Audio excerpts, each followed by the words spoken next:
1979ஆம் ஆண்டு மே மாதம் தனது 100வது படத்தின் போது சிவகுமார் கல்வி அறக்கட்டளை தொடங்கினார். அதனை 30 ஆண்டுகள் சிவகுமார் ஐயா செம்மையாக நடத்தி வந்தார். அதன் பிறகு அகரம் அறக்கட்டளை பொறுப்பேற்று தொடர்ந்து விழாவினை சீரும் சிறப்புமாக நடத்தி வருகிறது. ஒரு காரியத்தை தொடங்குவது பெரிதல்ல, அதை தொடர்ந்து நடத்துவதுதான் சிறந்தது. இவ்விழாவினை தொடர்ந்து இன்றோடு 44 ஆண்டுகள் ஆகிறது. எல்லாவற்றிற்கும் முழு முதல் காரணமாக இருக்கும் சிவகுமார் ஐயா அவர்களை வாழ்த்துரையாற்ற அன்புடன் அழைக்கிறோம்.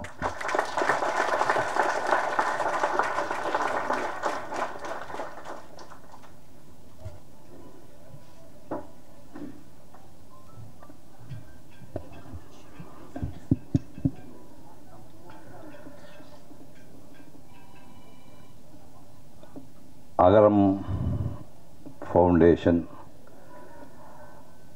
தலைவர் உருவாக்கின ஞானவேல், என் பொண்ணு,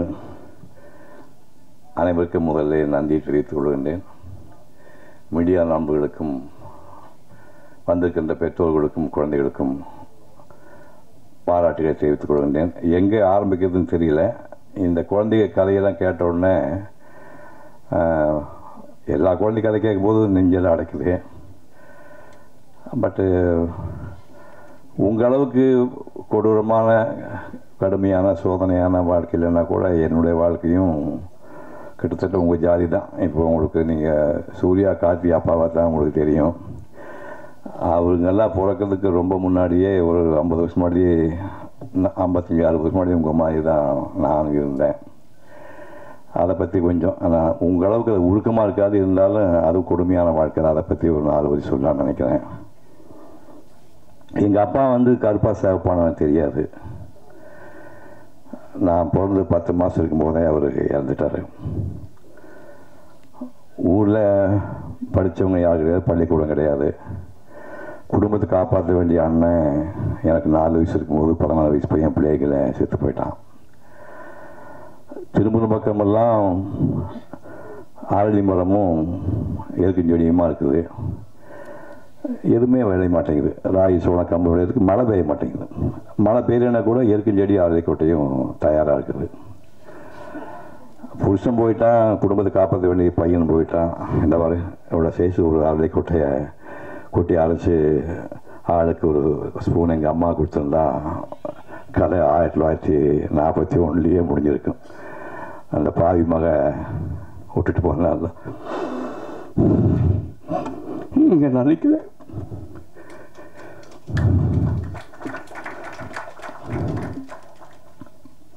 பள்ளிக்கூடம் கிடையாது. தெருவில் இருந்து மண் அள்ளிட்டு பிள்ளையார் கோயிலில் போட்டு சதுரமாக படைப்பட்டு அதுதான் இந்த வரல ஆனால் எழுதி போடாங்க. இப்போ கலங்கல் பள்ளிக்கு போனால் 1ஆம் கிளாஸ்க்கு 1 ரூபா, 2ஆம் கிளாஸ்க்கு 2 ரூபா, 3ஆம் கிளாஸ்க்கு 3 ரூபா, 4ஆம் கிளாஸ்க்கு 4 ரூபா ப்ரைவேட் பள்ளிக்கணும். பவுன் விலை 12 ரூபா. அப்போது எங்கள் அக்கா 3ஆம் கிளாஸ்னா 2ஆம் கிளாஸு 3 2 5 ரூபா ஆகுது. 5 ரூபா கொடுத்தா பாதி பவுன் விலையாகுது. அவ்வளோ முடியாதுன்னு இல்லை வெள்ளைச்சலிக்காரி அக்கா படிப்பை 3ஆம் கிளாஸோடு நிறுத்திட்டாங்க. அதுக்கப்புறம் நான் தான் படித்தேன். எப்போ பார்த்தாலும் கம்மஞ்சோறு, சோளச்சோறு, அது தீவல் சோறு போட்டு தயிர் போடுவாங்க. சுடுசோறுலாம் நமக்கு பழக்கம் கிடையாது. அப்புறம் தீபாவளி பொங்கலுக்கு அப்படி எதையும் நாங்கள் கொண்டாடுறது கிடையாது. 2 சட்டை 2 பேண்ட்டு ஆஃப்டர் அம்மா எடுத்து கொடுத்துருப்பாங்க. இந்த தீபாவளி பொங்கல் எல்லாம் அடிக்கடி வருங்கன்னு, அது பணக்காரங்க பண்டிகை, நமக்கு அதெல்லாம் சரிப்பட்டு வராது. கிழிஞ்சு போனால் சொல்லி உடனே கூட்டி போயிட்டு தரேன்னு. இதுக்காக பேண்ட் கிடைக்க முடியுமா? 6,200 7 சட்டை 2 இதுதான் எடை. பொங்கச்சோறு போட முடியாமல் ஏன் பெத்த அப்படின்னு தாங்க முடியாமல் 5ஆம் கிளாஸ் போகும்போது ஒரு நாள் அம்மாட்ட கேட்டேன். எங்கள் அம்மா இப்போ கூலி கேரக்டர். எங்கள் அம்மா வாழ்க்கை சாகிற வரைக்கும் ஒரு நாள் கூட அம்மா கண்ணீர் விட்டதே இல்லை. உள்ளே அழுதுப்பாங்க போகிறதுக்கு, வெளியில் தெரியவே தெரியாது.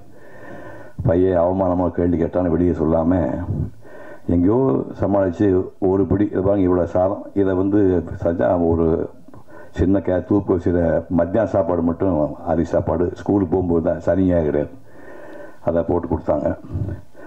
அப்போ இது ஸ்கூலில் முடிச்சுட்டு இப்போ ஹைஸ்கூல் போனால் காமராஜர்லாம் அப்போது எங்களுக்கெல்லாம் ஹெல்ப் பண்ணல. நாங்களாம் ஃபீஸ் கட்டி தான் படித்தோம். 6, 7, 8க்கு 2.25 ரூபா மாத ஃபீஸு. அதுக்கப்புறம் 9, 10, 11க்கு 5.25 ரூபா ஃபீஸு. அப்போ நான் டோட்டல் பண்ணி பார்த்தேன். இந்த 4ஆம் கிளாஸ் வரைக்கும் படிக்கிறதுக்கு ஒரு 100 ரூபா கணக்கு போட்டு பார்த்தேன். 100 ரூபா. இதுக்கு ஒரு 250 ரூபா 275 ரூபா வருது 6ஆம் கிளாஸ்லேருந்து 8 வரைக்கும். அப்போ மிச்சத்துக்கு சேர்த்து பார்த்தா ஒரு 850 ரூபா சிவகுமார் நினைக்கிறாரா. இவர் வந்து படிப்புக்காக செலவு பண்ண தொகை 750 ரூபா தான். 850 ரூபா. இன்றைக்கி வந்து கார்த்தி குழந்தைய ஸ்கூலில் போட்டால் ப்ரீகேஜிக்கு 2.5 லட்சம் ரூபா கேட்குறாங்க. புரிஞ்சுங்க, கல்வி எங்கே இருக்குன்னு புரிஞ்சுங்க. அந்த 250 ரூபா 850 ரூபாயில் அதை முடித்தாச்சு. முடித்த உடனே கடைசியில் ஒரு எல்லா வாத்தியாருமே நீங்கள் வந்து இப்போ இதில் இல்லை சாதிகிரியில் பார்க்காதீங்க. எங்களுக்கு இருந்து பூரா 5 வாத்தியாருக்குன்னா கிட்டத்தட்ட 10 வாத்தியார் 8 வாத்தியார் 5 கடவுள். அவங்கெல்லாம் வாத்தியார்களாக கடவுள். இப்போ சிவகுமார் இருக்கிறாங்கன்னா எங்கள் ஊர் பையன் சொன்னா பாருங்கள், கம்பராமா நான் பேசினேன் ஒரு பையன் சொன்னானே, வெய்யோனுடைய நன்மேனியின் விரிசோதியின் மலைய பொய்யோ எனும் இடையாடோடும் இளையானோடும் போனான் மையோ மரகதமோ மறிகடலோ மழைமுகிலோ ஐயோ இவன் வடிவென்பது ஒரு அழிய அழகுடையான். இந்த பாட்டை நான் படிக்கும்போது எனக்கு 67 வயசு. இந்த படிப்புக்கெல்லாம் பிச்சை போட்டது அந்த 5 வாத்தியாருங்க. எல்லா நேரத்தையும் சாதி வாய்க்காதீங்க. 5 பைசா டியூஷன் ஃபீஸ் வாங்கப்படா, சோதா முண்டங்களா மாடு மிக பழையபடி போடாது, படித்து தொலைங்கடான்னு திட்டுவார் சேத்திர மயிர். அப்படி படித்து எல்லாம் முடித்து SSLC வரும்போது ஸ்கூல் ஃபீஸ் 5.25 ரூபா 10 நாளைக்கு முன்னாடி கட்டியாச்சு. இப்போ ஸ்பெஷல் ஃபீஸ் என்னோட இளவுதுன்னாங்க. பொது தேர்வாமா, அதுக்கு ஒரு 11 ரூபா 50 பைசானாங்க. திட்டிகிட்டே இருந்த காசில் பொறிக்கறி கொடுத்துட்டாங்க. 3ஆம் நாள் போய் தலையை சுரிஞ்சேன். என்னடா இந்த ஸ்வீட்காரன் காப்பி கொடுத்துட்டு குரூப் ஃபோட்டோ ஒன்று எடுக்கணுமாம்மா, கொன்னே போடுவேன். கடைசி போய் செத்தா போது கொடுத்தவங்க. விளையாடுறா நீ, இந்த 2 ஃபீஸ் கட்ட பக்கத்தில் இப்போ ஃபோட்டோ என்ன அழுகுதா அப்படின்னாங்க. இந்த அம்மா சொன்ன நியாயமாக இருந்தது. ஸ்கூலுக்கு வந்தால் 3-3:30 மணிக்கு பெல்லெல்லாம் அடித்தாங்க. பாபு இருந்த பெஞ்சு நாக்கெல்லாம் இந்த வீட்டு போய் வரிசையாக போட்டாங்க. தெரியும் எதுக்கு போட்டாங்க தெரியும். போட்டோடனே நான் வந்து எப்போவுமே 4ஆம் கிளாஸ் நான் 4th ரேங்கில் வருவேன். முதல்ல எனக்கு வந்து NK சுப்பிரமணியன், செல்வராஜ், வேலுசாமி, நான் 4வது. எங்கள் 4 பேர் வீட்லேயுமே காசு கொடுக்கல. பாருங்கள், நல்லா படிக்கிற பசங்க 4 வீட்லேயுமே அந்த 5 ரூபா கொடுக்க முடியல. அப்படியே பைக் எடுத்துகிட்டு நேராக பிள்ளைகள் வழியே போயிட்டுருக்கேன். 4 பசங்க ஓடியாந்து எங்கடா போகிறீங்க, நாங்கள் வீட்டுக்கு போகிறேன்னா குரூப் ஃபோட்டோ வைக்கணும், அது காசு கொடுத்தவனுக்கு அப்படின்னேன். பசங்க தொண்டை அடைக்குது. அப்போது இந்த பசங்க காசு கொடுக்குற போகிறதுக்கு அப்படின்ட்டு பரவாயில்லப்பா ஃபோட்டோவிலே நின்றுட்டு போனாங்க. தன்மானம் தடுக்குது, காசு கொடுக்காம ஃபோட்டோ நிற்கிறது கஷ்டமாக இருக்குது அப்படின்னு போயிட்டோம். நம்ப மாட்டேங்க, 192 படத்தில் நடிச்சிருக்கிறேன். 40 வருஷம் நடித்தேன். அது ஃபில்மாக கட் பண்ணி பார்த்தா ஒரு 40 கோடி ஃப்ரேமில் என் மூஞ்சி இருக்குது. 40 கோடி ஃப்ரேம். இப்போ டிஜிட்டலில் வந்துடுச்சு. நாங்கள் ஃபிலிமில் நடித்தவங்க 40 கோடி ஃப்ரேமில் என் மூஞ்சி இருக்குது. அந்த 5 ரூபா ஃபோட்டோ இல்லை. ஏதாவது வீட்டில் போய் குரூப் ஃபோட்டோ பார்த்தா அப்படியே தொண்டை அடைக்கும், நம்ம இந்த குரூப் ஃபோட்டோ எடுக்கல அப்படின்னு.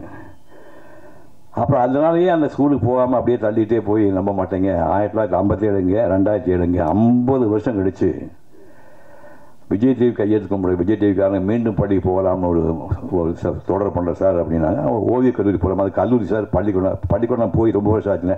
குட்டிச்சவராக இருந்தாலும் குட்டிச்சவர் முன்னாடி நின்று நீ பேசுங்க, வாங்க சார் போகலாம். கூட்டி போய் என் கூட படித்த பிள்ளை உயிரோட 5-6 பிள்ளைங்க பாட்டிமார், நானே தாத்தா ஆகிட்டேன்ல, ஒரு 5-6 பாட்டிமாருக்கு பிள்ளைங்க பசங்க அதே மாதிரி என்ன 10 பசங்க உயிரோடைய டீச் பண்ண வாத்தியார் 3 பேர், கிளாஸ்மேட்ஸ் 10 பேர் வச்சு 50 ஆண்டுகளுக்கு பிறகு அந்த ஃபோட்டோ எடுத்துட்டேன்.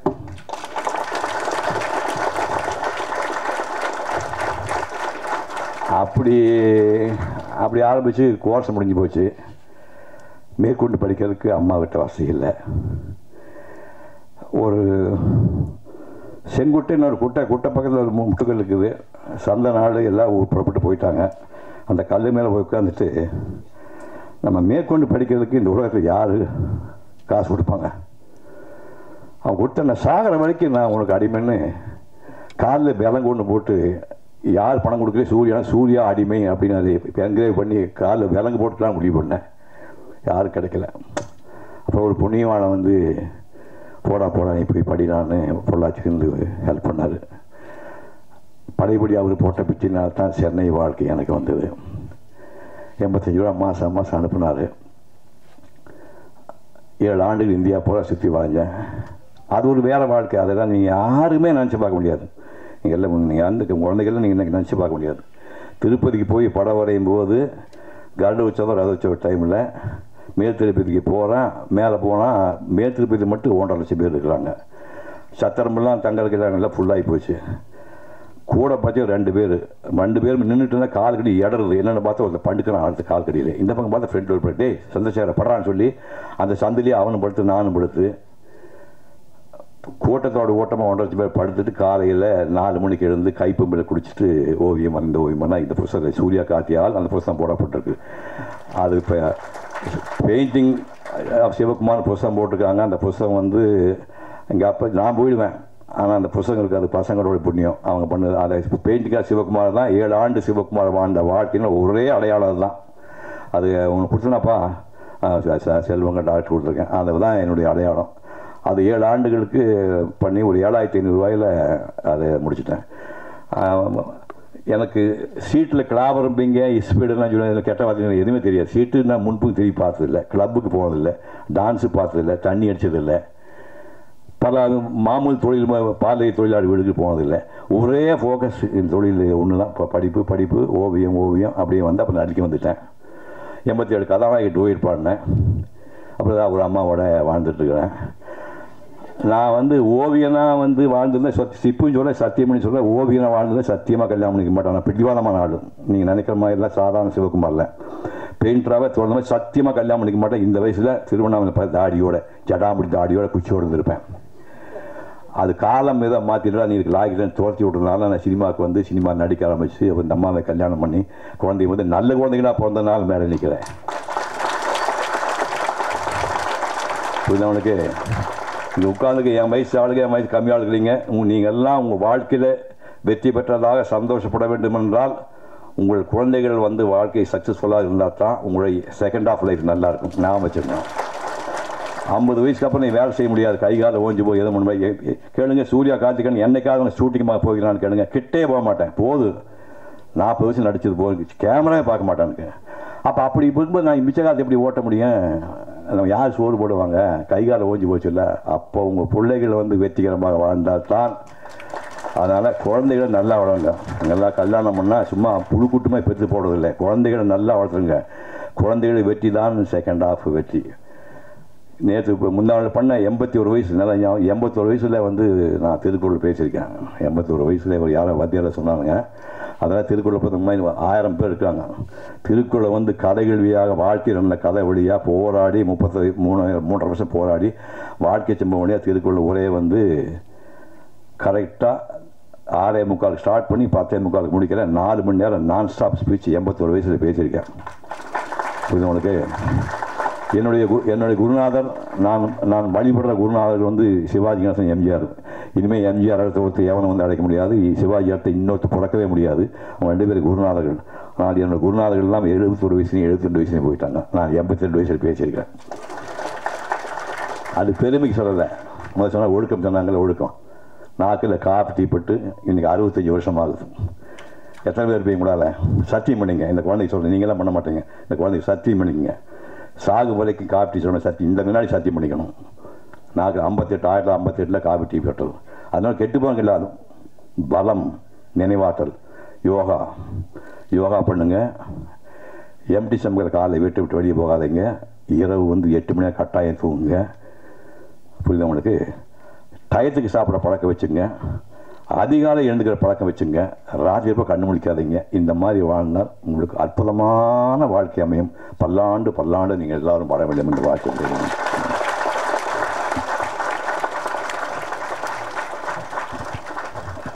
நன்றி ஐயா. பசித்தவனுக்கு தான் பசியினோட அருமை தெரியும்னு சொல்லுவாங்க. இப்போ தெரியுது எங்களை எதுக்கு நீங்கள் இவ்வளோ ஊக்க வச்சு இவ்வளோ முன்னேற்றத்துக்கு வழியாக இருக்கீங்கன்ட்டு.